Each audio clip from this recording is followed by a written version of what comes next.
The first part of the process is to make your connections to the circuit that's under test. In this case, we're using an iFlex and a variety of other modules.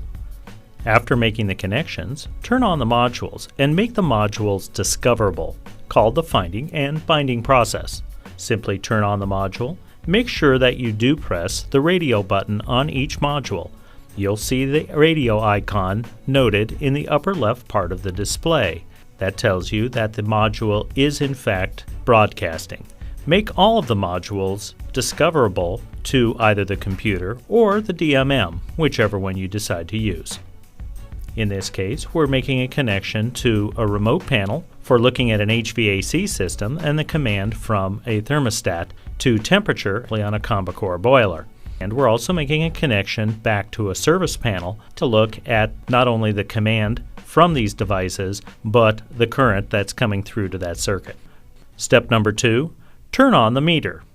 After turning on the meter, press the radio button. Once the radio button is pressed, it will poll for the different modules to determine which module is available to be seen on the meter. Next, use the up-down arrow key and the select key to highlight the ones that you want to display. When you push the select key, it reverses the selection and you'll see which ones you've actually selected to be displayed.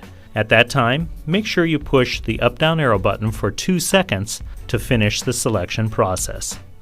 Now, you have everything on the screen at one time that you need.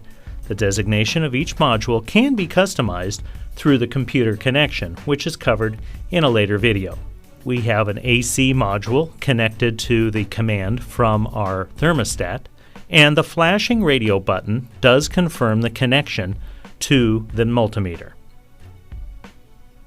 Each module displays independently whether it's synced or not, as each one does have its own display, as well as the ability to log.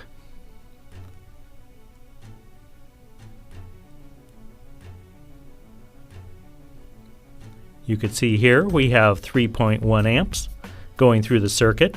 You'll note that the radio button will flash momentarily saying that it is connected to a DMM, as well as giving the ID number that is associated with the display of the DMM.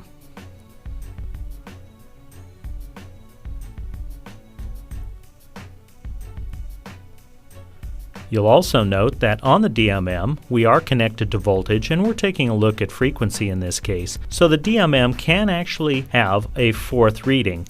Finally, all required readings are visible on one screen for you.